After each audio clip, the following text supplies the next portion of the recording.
Good morning, students. Good morning to all.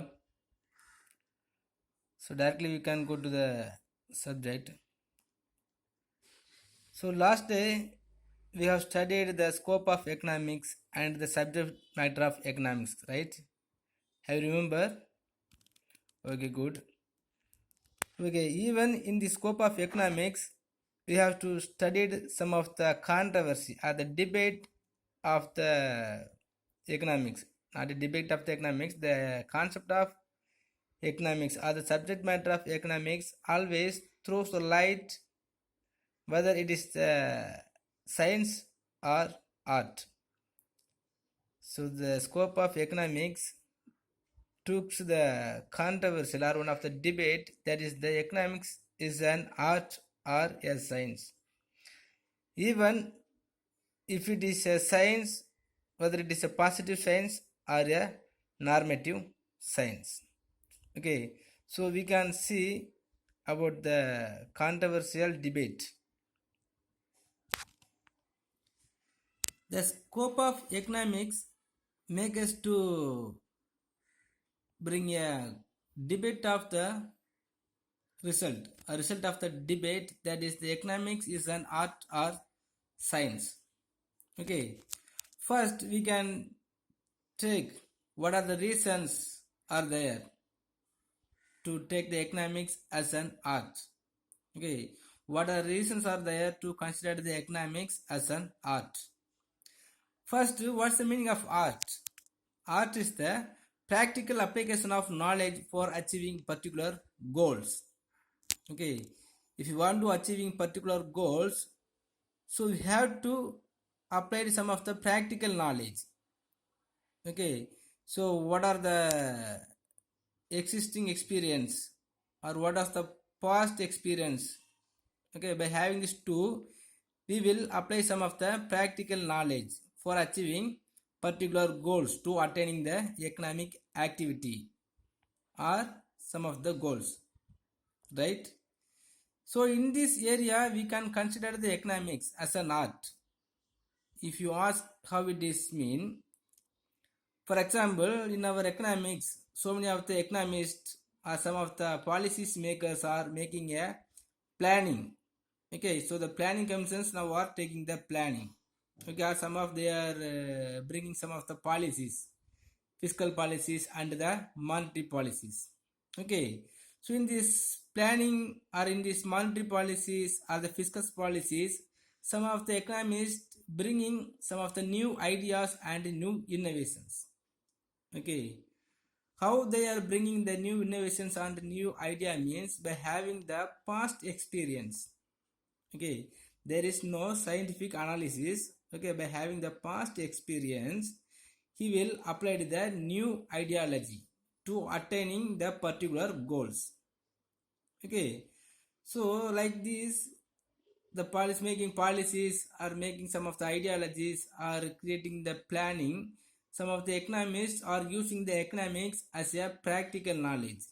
Okay, so we can consider the economics as an art when we are applying the practical knowledge for achieving the meaning of the particular goals. And not only that, so the economics provides the guidance to the solution to all economic problems. Okay, so we have faced many problems, we need some of the solutions. Okay, and when we are studying the economics, some of the definitions, some of the ideology, some of the laws and theory, we can get some of the guidance or we can get some of the solution to solve the economic problems made by itself and created by the politicians and in any way. Okay, in whichever way some of the problems arise, so we can get some of the solution to solve this problem. Okay, so how can we solve this problem? Mean by applying the practical knowledge.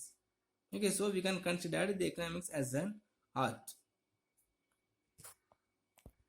And the classical economists, some of the classical economists, A.C. Bigelow, Alfred Marshall and others also regarding economics are considered economics as an art. Okay, right.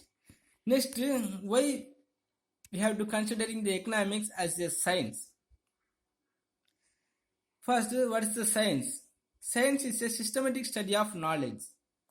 Okay, if you want to study about something, that subjective concept must be have the systematic study of knowledge. Okay, the systematic knowledge will be there. Okay, so what we are studying in the science, we have to study as it is. Okay, suppose if any of the laws or theories are there, we must study that law and theory as it is without any changes.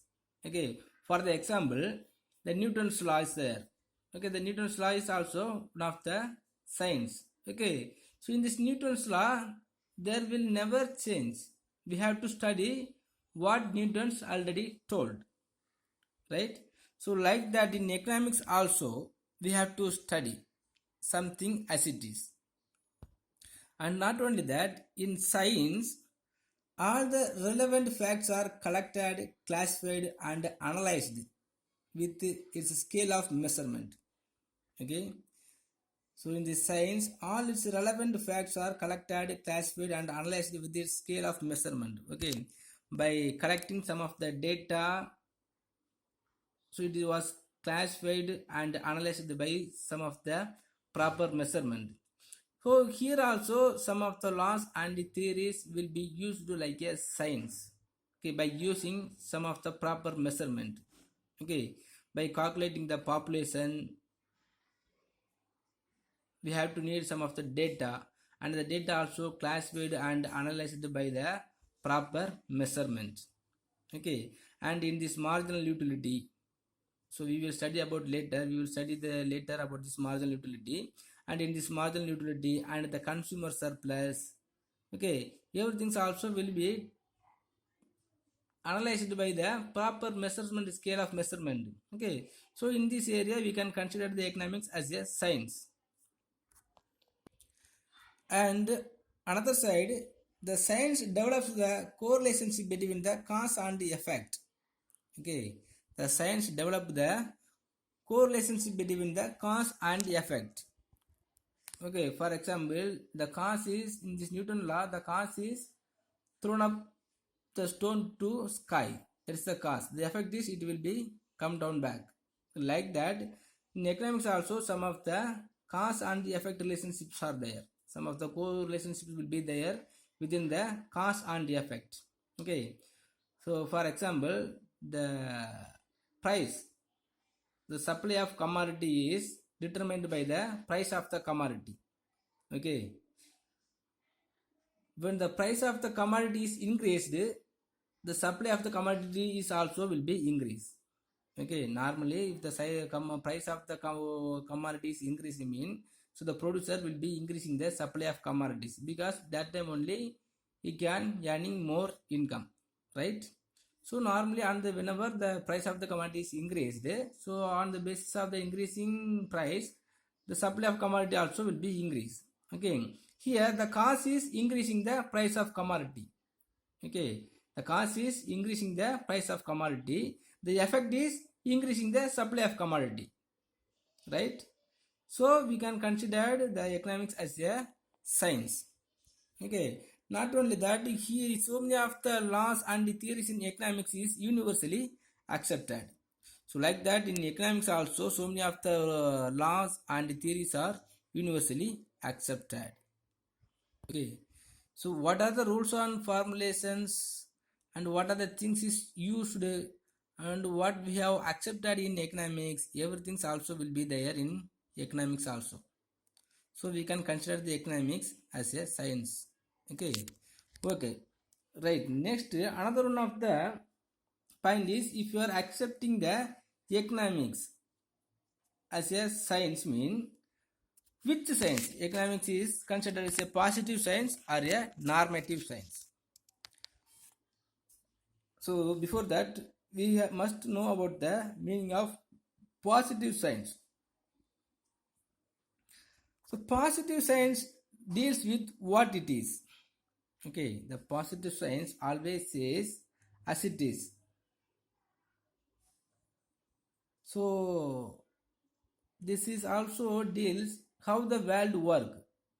Okay, how it is created or why it is going on, or what it is, what is the reasons are existing in our normal days, we have to accept like that as it is. Okay, suppose if any of the reasons are there to do something, we have to accept the reason as it is without any change.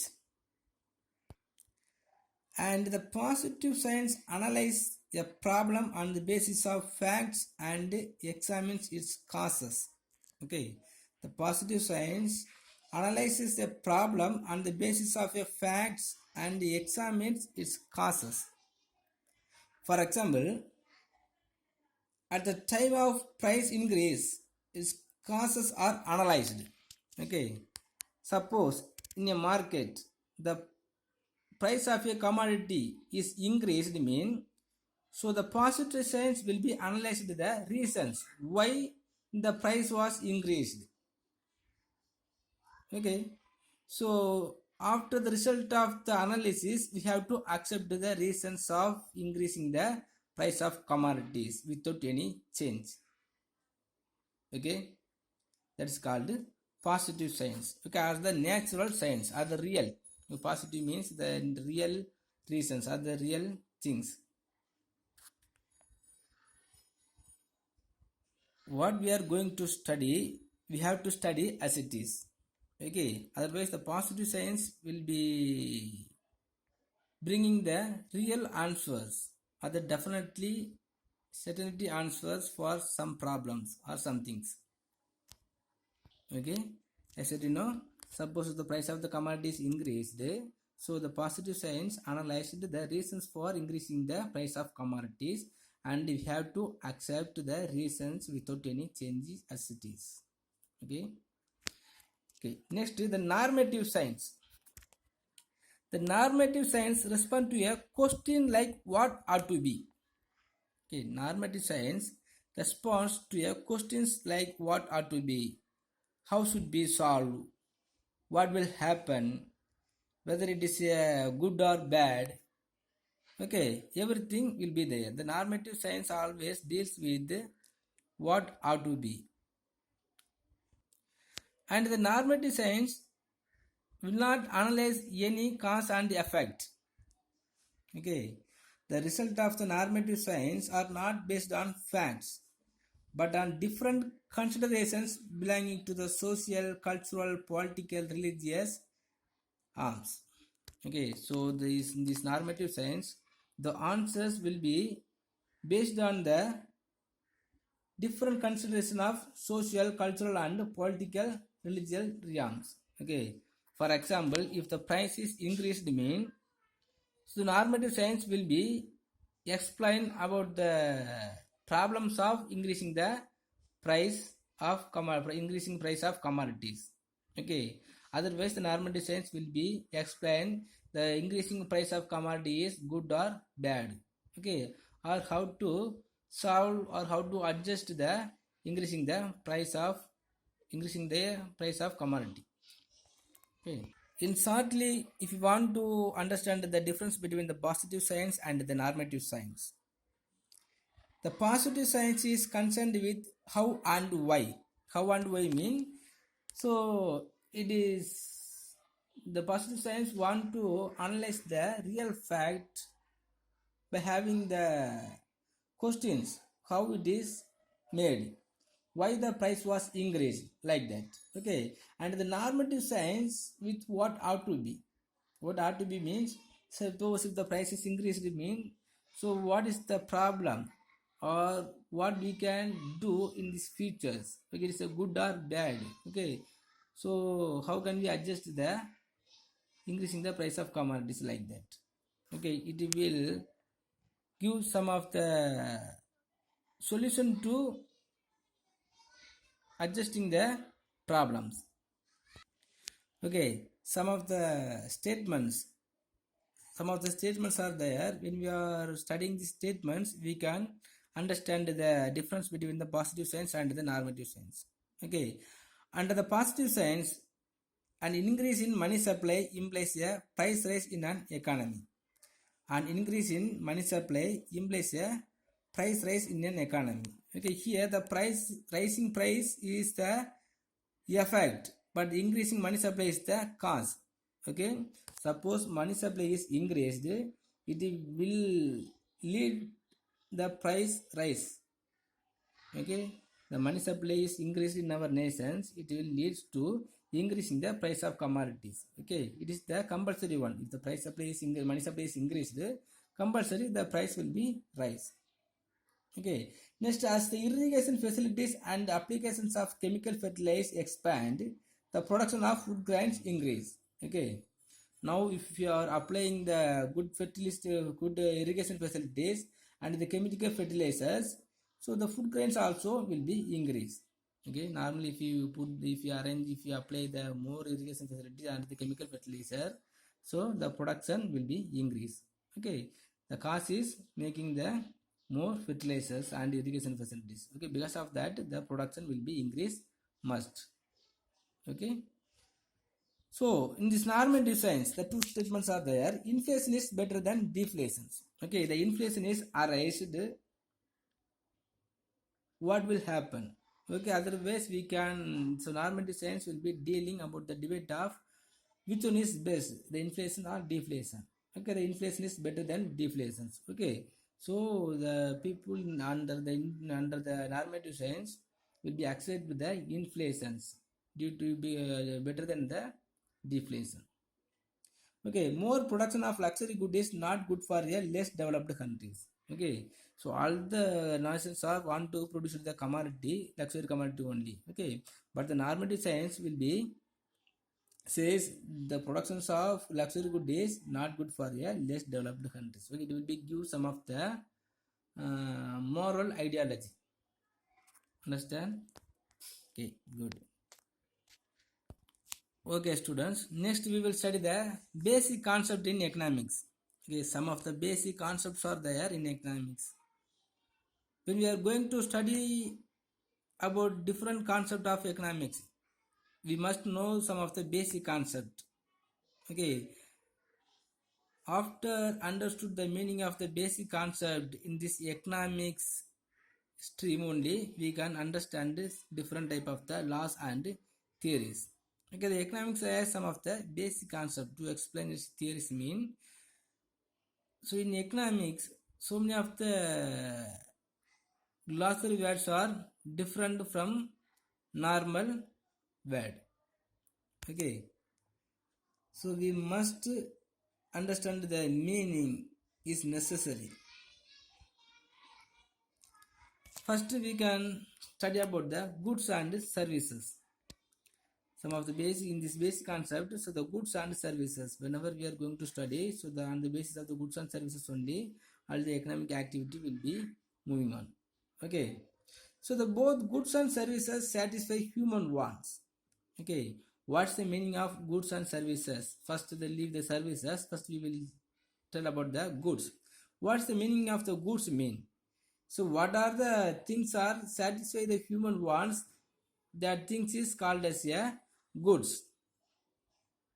Okay, but in economics that term goods implies the term services also. Okay, the services are there, services mean the transport services, banking services, and some of the what teaching and the education, everything is also one of the services. These services also considered as a goods in economics only.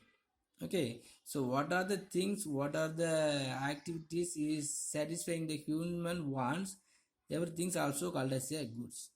Okay, so this goods, it is also called as products and commodities and things. Okay, if you are saying the goods, products and commodities and things, everything also has the same meaning, right? Okay, what some of the characteristics of goods? If you are considering things as a goods or commodities mean, so these things must be having some of the basic characteristics. So one is as material things, they are tangible.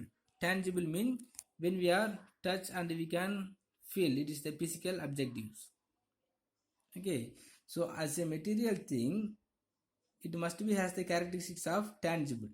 We can see and we can touch and we can feel. Okay, when we are touch the pen or ball or any of the desk, so we can feel, so the goods must be as the characteristics of tangible. Okay, next the goods have the physical dimension. Physical dimensions mean the preserved over time, so it's within the particular time or the over a period, so it has some of the what physical dimensions mean, so it has some of the weight or some of the length or physical dimensions. Okay, next exist independently of their owner. Okay, exist independently of their owner mean, so these commodities as the features of transferring from one person to another persons. Okay, and the goods are owned by some persons means some of the goods are held by the single persons or owned by one persons. Okay, and it is transferable mean it can change from one person to another person. Okay, but the last one of the feature is the goods have the value in exchange. Okay, when we are exchanging the value, when we are exchanging the goods must be having the exchange value. Okay, the money value. Next, kinds of goods. Okay, different goods are there, and in these goods also different kinds are there. First one is free and economic goods. Okay, so what are the goods are considered as a free and what are the goods are considered as a economic value. Okay, so whether are you gathering any goods as a free from nature, yeah, we can say rain and sunshine and the pure air is also gathered from the natural. Okay, there is no need to pay the money for everyone. Okay, so it is the gift of nature or the gift of God. What are the things we are deriving from the natural, it is called free goods. Okay, but normal nowadays we are getting the water with paying the money. Okay, so within this area, so we can consider the water also some of the economic goods. Okay, but on the creations of the God or the world, so the water is a free good. Okay, next, economic goods. Economic goods mean what are the goods are used to improving our economic activity or the personal improvement. Okay, or basic necessity of life, everything's called as economic goods. Okay, already we have studied some of the features of goods. Okay, so what are the goods are having some of the features of basic goods are called as economic goods. Okay, the all the food crops, and the cloth and the shelter and what are the things we are daily using, that everything's also called as a economic goods. Okay, next, public and private goods. You can easily understand when you are reading the heading itself. Public goods mean what are the goods is provided by the government to the public without any differentiation, that is called public goods. Private goods mean, so what are the goods are owned and held by the individual people, that is called private goods. Okay, some of the difference are there. Suppose in this public goods, a good available to everyone to consume. Okay, public goods is a good available to everyone to consume. So for example, the road and the education and what the irrigation facilities and some of the infrastructure is provided by the government. Okay, it is consumed by all the people without any differentiations. Okay, next, private goods mean a good consumed by a single person or a household. For example, food or drink or bike, car, everything also will be owned by a single man. Okay, and the example for the public goods is the defense and the law enforcement and the police and the road facilities, financial facilities provided by the government, everything is also considered as a public goods. Okay. Next, the consumer goods and the capital goods. What are the goods are considered as the consumer goods and the capital goods? The consumer goods directly satisfy the human wants. Okay, the consumer goods directly satisfy the human wants for food, TV, furniture, automobile, bike, clothes, and whatever we are want to consuming, we can use that commodities as directly, and the goods also will be satisfying directly the consumer. That called consumer goods. Okay. Next, the capital goods. The capital goods don't directly satisfy the consumer wants, but the capital goods help to produce some of the consumer goods. Okay, so the producers want to produce some of the consumer goods. For the purpose of producing consumer goods, some of the goods will be helped.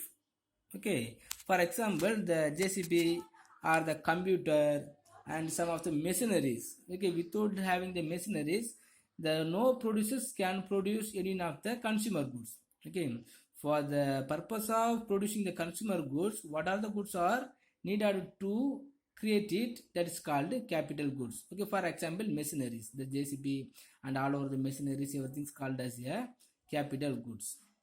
Okay, for making the consumer goods, what are the goods are going to needed? It is called capital goods. Okay, so next one is perishable goods and durable goods. Perishable goods and durable goods. The perishable goods are short lived, their lifespan is very limited. Okay, so the perishable goods are short lived, their lifespan is very limited. For example, fish, fruits, flowers, etc. do not have a long life. Okay, so we have to consume within the particular time, within a 1 day, within a 1 hour, within a 1 week. Okay, so this type of the goods are called perishable goods. And next one is durable goods. Durable goods and semi-durable goods have a little longer lifetime than the perishable goods. For example, TV, fridge, washing machine, table, chair, desk, cycle, and all the consumer goods or the electronic goods and the furniture goods is called as a durable goods. Okay, what are the goods have some more lifespan? It is called durable goods. Okay, so the minimum lifespan may be the 5 years or 1 year or 10 years. Okay, this is called durable goods. Okay student, I think it's enough. So tomorrow we will study the remaining portions. Okay, thank you. If you have any doubt, please ask me.